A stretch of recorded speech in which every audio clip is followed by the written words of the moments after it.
अब आगे प्रसंग आता है, पांडवों ने एक मायावी महल बनाया, कौरवों को बुलाया जाता है।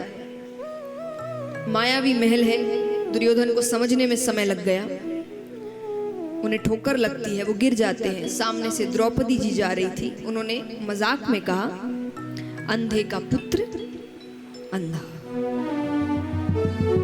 उस दिन महाभारत के युद्ध का बीज रोपण हो गया। दुर्योधन अपने मामा के पास आते हैं। आप किसके पास सलाह लेने आते हैं बहुत मायने रखता है। क्या गलत पांडवों के साथ नहीं होता था? होता था, बहुत बार हुआ है। पर पांडव सलाह लेने किसके पास जाते थे? कृष्ण के पास। दुर्योधन के साथ गलत हुआ, दुर्योधन सलाह लेने कहाँ गया? शकुनी मामा के पास। सिर्फ सलाहकारों ने युद्ध रच दिया। देखिए, आप किससे सलाह लेते हैं ये बहुत मायने रखता है। हर किसी से सलाह मत लीजिए, जो मन में आ रहा है कह रहा है, नहीं, बहुत सोच समझकर सलाह लीजिए लोगों से।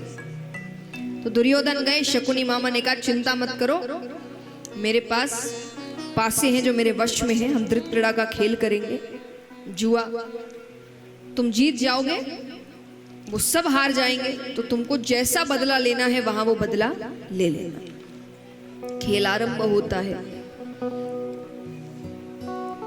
धीरे धीरे पांडव सब कुछ हार गए। अंत में उन्होंने कहा कि अब दांव पे लगाने के लिए हमारे पास कुछ नहीं है। तब कौरव कहते, कैसे कैसे नहीं है, अभी तो द्रौपदी है। पहले सब बड़े क्रोधित होते हैं, लेकिन अंत में द्रौपदी जी को दांव पे। एक छोटी सी बात यहां कहना चाहूंगी, पूर्ण रूप से ये पूरा प्रसंग बहुत गलत हुआ, अन्याय है। पर जब ये बात उठाई जाती है कि द्रौपदी जी को दांव पे लगाया गया क्योंकि औरत है, औरतों को समान, वहां पर दांव पे लगाने वाले युधिष्ठिर थे और उसने अपने सब भाइयों को दांव पे लगाया था। वो समय है कि जो बड़े होते हैं उनका हक होता है हर चीज पे। तो सिर्फ औरत को दांव पे नहीं लगाया था, मर्द भी दांव पे लगे थे। यानी युधिष्ठिर ने एक एक करके अपने सारे भाइयों को दांव पे लगाया था और सब दास बन गए थे। तो यहां पर सिर्फ ऐसा नहीं कि सभी पांडवों ने मिलकर एक द्रौपदी को दांव पे लगाया, नहीं, सबके सब दांव पे लगे थे। जैसे जैसे हारते गए वैसे एक एक पांडव हारता गया। अंत में वो पूरे परिवार में वो बची थी। जो गलत है दांव पे, ये खेल ही गलत है। लेकिन मैं आपको पूरा वातावरण बता रही हूं कि क्या हुआ था। तो यहां पर द्रौपदी जी को दांव पे लगाया गया। वो रजस्वला अवस्था में थी, यानी वो बाहर नहीं आ रही थी। कुछ दिनों तक अपने कमरे में आराम करने के लिए थी। बाहर नहीं आना है तो उस वस्त्रों में भी नहीं। दुशासन को भेजा गया। ऐसा अपमान इससे पहले नारियों का दैत्यों की सभा में भी नहीं हुआ था, जो राजाओं देवताओं की सभा में हो रहा है। उनके केशों को पकड़ कर लाया जाता है,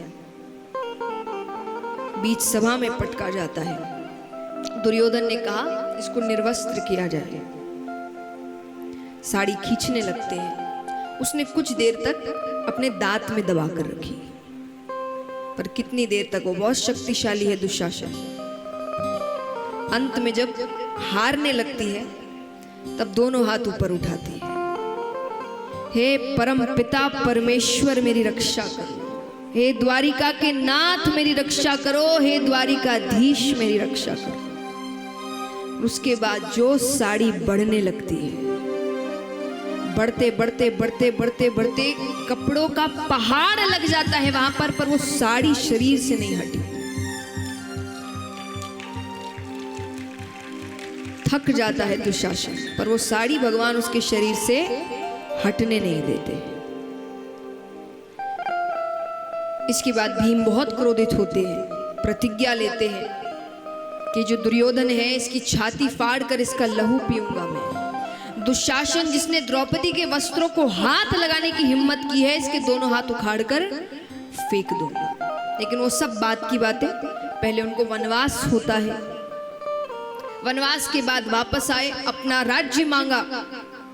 दुर्योधन ने कहा युद्ध करो और ले जाओ। अरे पांडव कहे तुमने वचन दिया था, बोले मुझे कुछ याद नहीं, इसलिए हर काम आज लिखित रूप में होता है।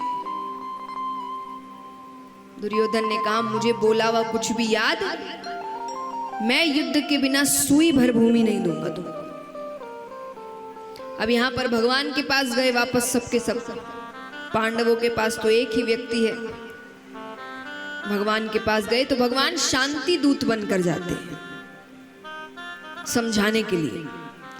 शकुनी ने कहा कि काम करो, कुछ भी करो, पर कृष्ण को अपनी तरफ कर लो, ये तुम्हारी तरफ हो गया, तुमको कोई हरा नहीं सकता। तो दुर्योधन ने भगवान के लिए 56 भोग बनवाए। भगवान जाते हैं, बहुत समझाया दुर्योधन को कि बहुत बेगुनाह मारे जाएंगे। अरे राज्य नहीं, 5 गांव दे दो, 5 पांडव है, एक गांव संभाल लेगा। वो कहे मैंने कहा ना मैं सुई भर भूमि नहीं देने वाला, युद्ध करो और ले जाओ। अरे छोड़िए सब बातें, आइए भोजन करते हैं। भगवान कहते भोजन किसी के यहाँ 2 ही शर्तों पर करना।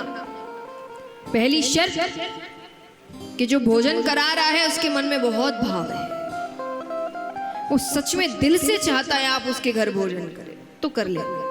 और दूसरी शर्त आपको बड़ी जोर की भूख लगी है, फिर तो जहां मिल जाए वहां कर लेना।